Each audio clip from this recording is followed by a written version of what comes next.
আমি ছেড়েই দিতে রাজি আছি সুসভ্যতার আলোক। আমি চাই না হতে নববঙ্গে নবযুগের চালক। আমি নাইবা গেলাম বিলাত, নাইবা পেলাম রাজার খিলাত। যদি পরজন্মে পাইরে হতে ব্রজের রাখাল বালক, তবে নিবিয়ে দেব নিজের ঘরে সুসভ্যতার আলোক।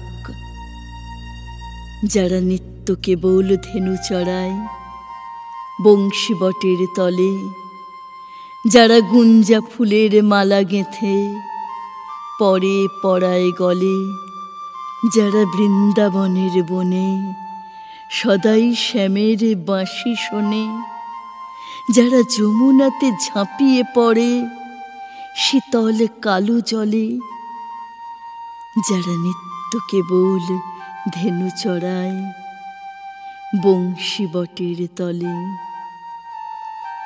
ওরে বিহান হলো জাগরে ভাই, ডাকে পরস্পরে। ওরে ওই যে দধিমন্থ ধ্বনি উঠল ঘরে ঘরে।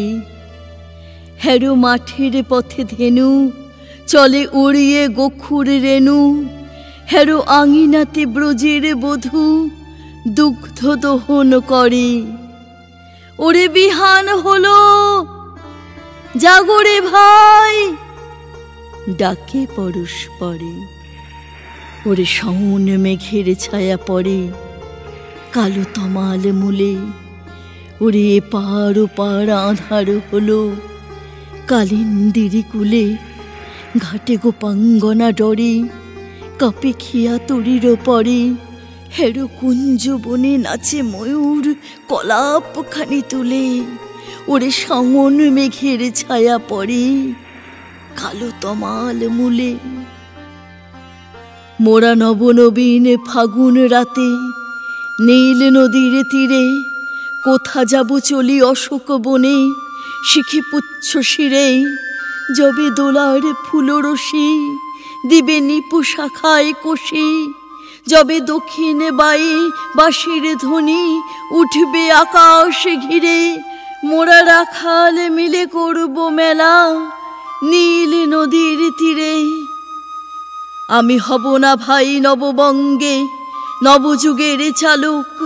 আমি জ্বালাবো না আধার দেশে সুসভ্যতার আলোক।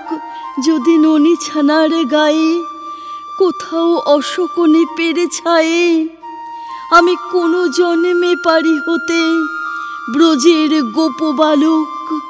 তবে চাই না হতে নববঙ্গে নবযুগের চালক।